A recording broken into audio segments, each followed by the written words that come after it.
What's up, everybody? This is the School of Success Roundtable featured by FantasyInsiders.com. We have on today's show our normal cast of characters and Dr. Renee Miller, Davis Maddock, and Dave Loughran. Today, we'll be covering the intro to NBA. And for a lot of people, it's the start of NBA season for them with NFL winding down. And so if people are just now wanting to get into NBA, we're going to feature some pretty cool tips. And again, for all your school success stuff, you can go to the Learn tab at the top of FantasyInsiders.com to learn more about it. So guys, with that being said, take it away. All right. I think many people know NBA DFS is how I got my start overall. I played a couple of football games back in 2011, but really fell in love with DFS playing NBA after the lockout that year, and it still it remains my favorite DFS sport. So hopefully you do find yourself winding down NFL and getting involved because it's really fun. One of the first things that I consider when I'm starting to do research to build NBA lineups is the Las Vegas lines of the games on the schedule that day. So you look for the highest over-under total games, figuring that the teams that score the most points in real life will score the most fantasy points for your DFS lineups. And one of the things that factors in heavily into those Vegas totals is the metric called pace. And what pace is essentially the number of possessions a team uses during the course of a game. So the highest paced teams are going to be handling the ball more than the lowest paced teams. It's pretty simple. And the more opportunities, more ball handling opportunities a guy has, the higher likelihood he's going to be able to score fantasy points for your roster. So a couple of things seem kind of obvious about pace, and this is something that really fascinated me, and I did a few research studies on last year. So some of the things I'll tell you are based on stats from last year, but I think they are likely to hold true from year to year. So one of those is that when a high-paced team, so some of the higher-paced teams this year, just for reference, are Golden State, Phoenix, Denver, Boston, and Philadelphia. I think are the 5 highest-paced teams right now. The thing you want to notice is whether a high-paced team is playing a low-paced team. And when that happens, you'll see that the total score in the game can drop up to about 20 or 25 points compared to when they're playing another high-paced team. So that's a factor that will definitely contribute to the Vegas line and something you want to pay attention to in choosing players for your lineup. So I wondered which players would be most affected by pace. So I analyzed team pace versus fantasy production at each position for the highest paced teams and found that really the only positions that were affected by the pace of the team were point guard and then to a much lesser extent power forward. There's no correlation between fantasy output and team pace for shooting guard, small forward, or center positions. The next thing that I was interested in then was whether the fantasy output of a point guard or power forward on a high-paced team would be affected if his team was playing a low-paced team. So if the Suns play the Grizzlies or something like that, should you avoid that player on the high-paced team, assuming that by virtue of being in the low-paced matchup, his fantasy output will suffer. So I analyzed that data and found that there was no correlation at all. His fantasy output didn't decrease at all for any of the highest-paced point guards or power forwards, comparing whether they played a high-paced team versus a low-paced team. So while pace is a really important thing to pay attention to when you're deciding which teams to target and which games to target for NBA DFS, you don't need to be scared off when a high-paced team faces a low-paced team. Yeah, normally the team with a higher pace is going to be the one who controls how the game is played because they get into their sets quicker, they take their shots quicker, and that has an impact on the other team rather than vice versa. Yeah, and Agree. there are certain teams who are good at slowing games down and controlling pace. The Memphis Grizzlies will be one of them. They actually talk about putting other teams in the mud. And when you look at a scenario like that, it all depends on what type of player you're targeting or what position you're targeting. Now, Renee, you had ran that study and came to that conclusion, which I can't argue with whatsoever. One thing I will note, however, is that when you have a faster paced game, you're going to have more field goal attempts, which will also result in more rebounds, more missed shots, more block shots, and just the opportunity to gather more peripheral statistics along the way throughout the game. So whenever a higher over-under is there, I personally prefer to target higher over-unders, especially when you're looking to roster more than one or two players from a game. Many times, in my opinion, it's been best just because the ability for them to rack up auxiliary stats seems to be more prevalent than it would if it were Memphis against San Antonio. Sure. And a related thing to consider is not just pace, but also offensive efficiency. So you can have a high-paced team that has terrible offensive efficiency, like the 76ers. They're worst in the league at offensive efficiency, and that means that even though they have a lot of possessions in a game, a lot of those possessions are going to result in missed shots or turnovers that, again, provide those opportunities maybe for steals or rebounds. Right. Typically, a fast-paced team, you prefer to target against them in many cases. So right. Just because the Sixers are fast, and that should be something that's clarified, because just because the Sixers are a fast-paced team doesn't necessarily make them a good team to target, unless, of course, you have players like Tony Wroten or Michael Carter-Williams who are seeing a ton of ball handling duties with an incredibly high usage rate.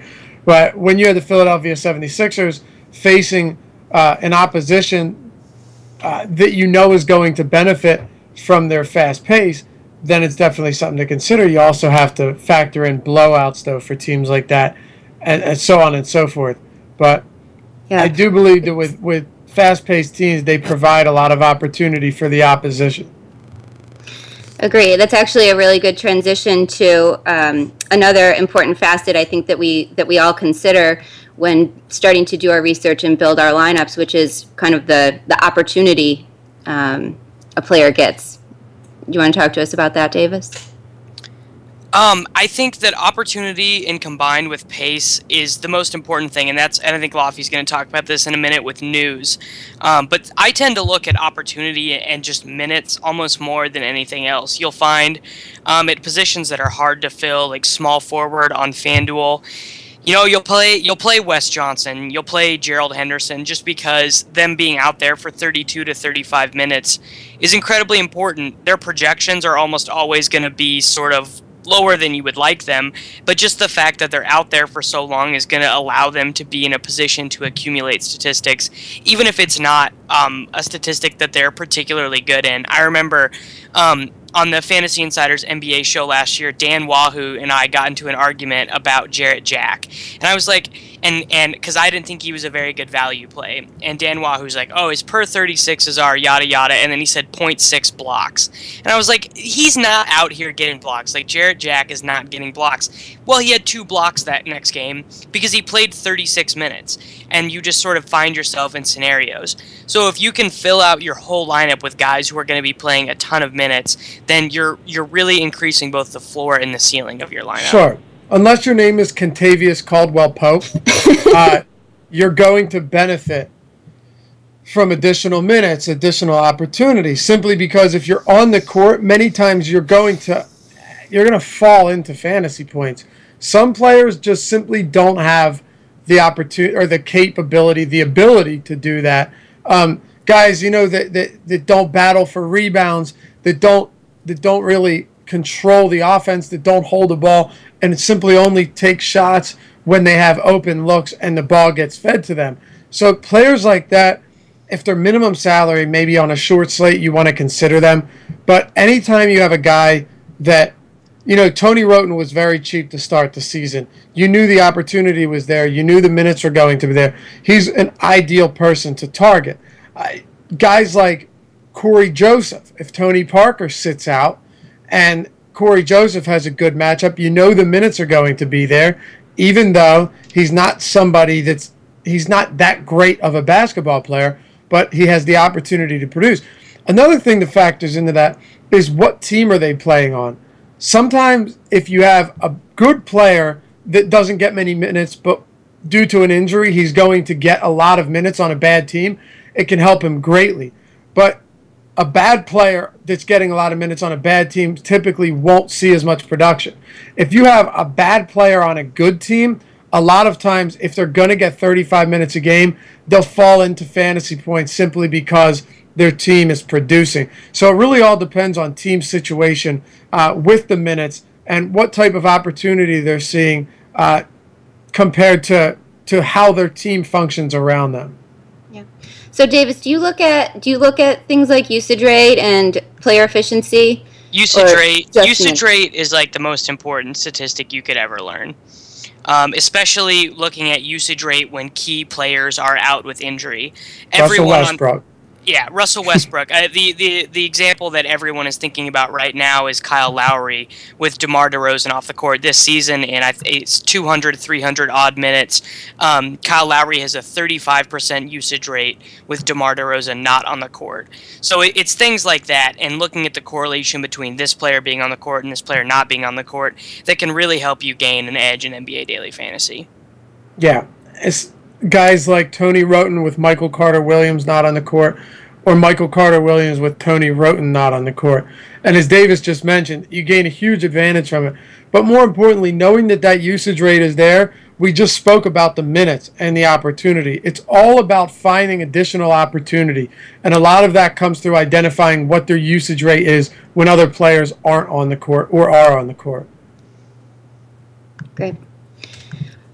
So something I think that people transitioning from NFL to NBA will have a hard time with is the amount of variability and fluctuations in lineups and usage and minutes from night to night, and how it's not quite so easy to stay on top of as it is in the NFL when, if somebody has an injury, there's shockwaves of news. Some of these fluctuations in NBA can be a result of essentially nothing. And come out of thin air. So how do you keep on track of that? How do you recommend somebody transitioning into NBA keep up with all the news from day to day? Twitter is one of the largest forms of sources of information when it comes to that.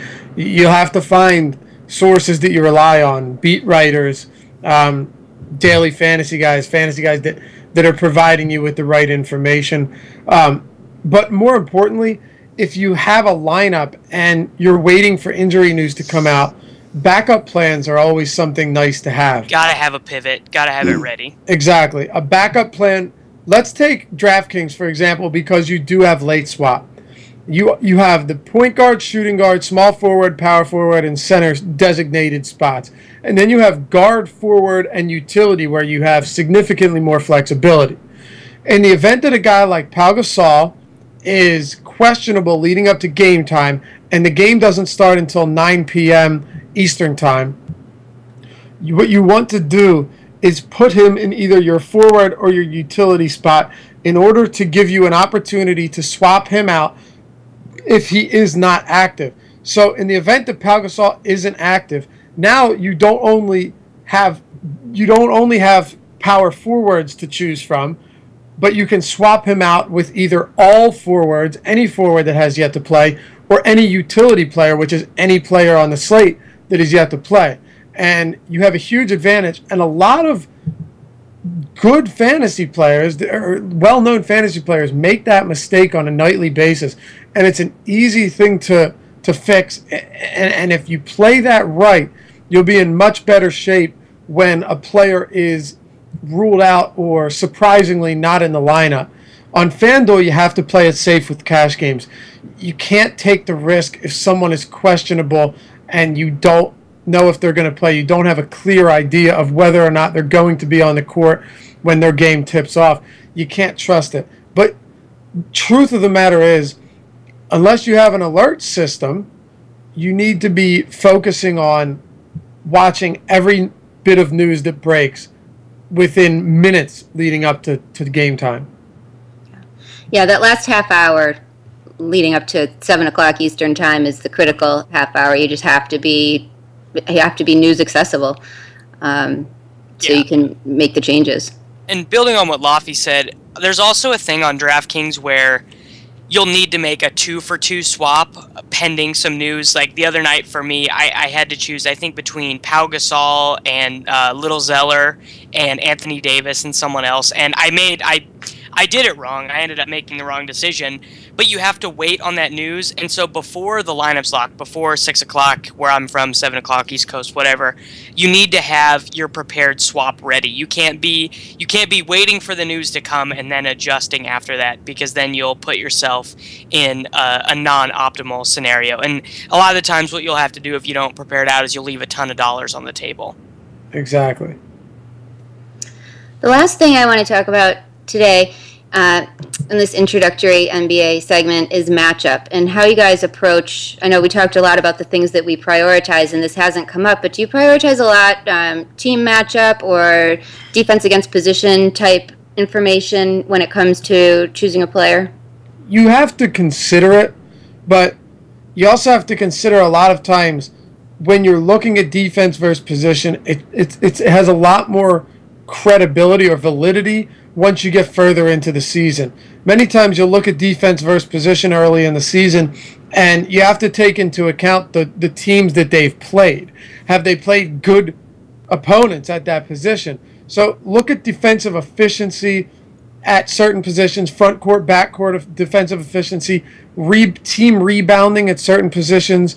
There are so many different areas of matchups that factor into making someone a good play. The size of a front court. Are they undersized? Are they big? Can they be easily blocked? Can they block your shots easily? Are they good rim protectors? So I'll let Davis elaborate on the type of elements in a matchup that you want to look for in order to target or avoid, but I'm sure there are several of them that I'm missing right now that I use on a nightly basis that he can cover. So, I mean, the number one thing to do is just go to Basketball Reference, go to Season Summary, and just look at defensive rating. Gives you a really good idea of how teams do on a per-possession basis on defense. Defensive rating is how many points a team gives up per 100 possessions, which, if a bad defensive team, like the Jazz that play at a slow pace, are in a higher pace matchup, say against, the Warriors or something, you're going to be able to project a lot of fantasy points that aren't usually there because they're a bad defensive team that plays slow.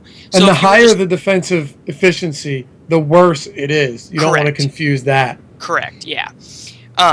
Another thing to look at is if you go, and this is something that daily fantasy players have not yet exploited. I rarely hear it talked about that they really need to do. But the NBA.com/stats page has player tracking data that I don't see anybody use in their articles. I think I'm the only article I've ever read that includes stuff like percentages at the rim and stuff like that, but you can look up how teams do on defense. Okay, well there you go, Renee. You're very good. I think only once. Yeah, so I try and do that. I try and do that with most of my players to get an idea of, where they take their shots, how efficient they are from various spots, and how teams defend. Like, for example, the Houston Rockets are a really good interior defensive team with Dwight Howard on the court. When he's not there, however, you can basically play any big man you want against them because they have no rim protection and no good rebounder with Howard and Terrence Jones out because they're playing a bunch of wing players at power forward and center, really. Tariq Black is more of a power forward.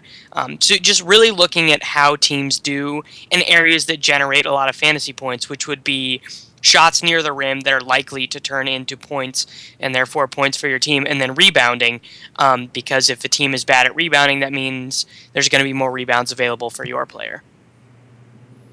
Great. All right, guys. Anything else you want to add? I think we've given a really good intro to transitioning to NBA DFS. As usual, we are all available on Twitter to answer your questions, or if you have follow-ups about any of the resources that we've mentioned, or just want a good list for NBA. we probably all have that. Awesome. Thanks, Renee, Dr. Renee Miller, I should say, Dave Lochran, and Davis Maddock. Basically, building off of what Renee said, if you have any sort of feedback to these lessons, I know that someone tweeted at us that they really liked the lesson. They wish they would have watched it 2.5 years ago, but they had some feedback for some future lessons, like stuff they would like to see more of. So if you have any feedback or something that you want to know about, feel free to send us an email, info@fantasyinsiders.com, or tweet to us, and yeah, we'll do a little roundtable discussion about it, because we love talking about the industry. We love educating new players. So that will do it. Thanks, guys, and we'll see you next time.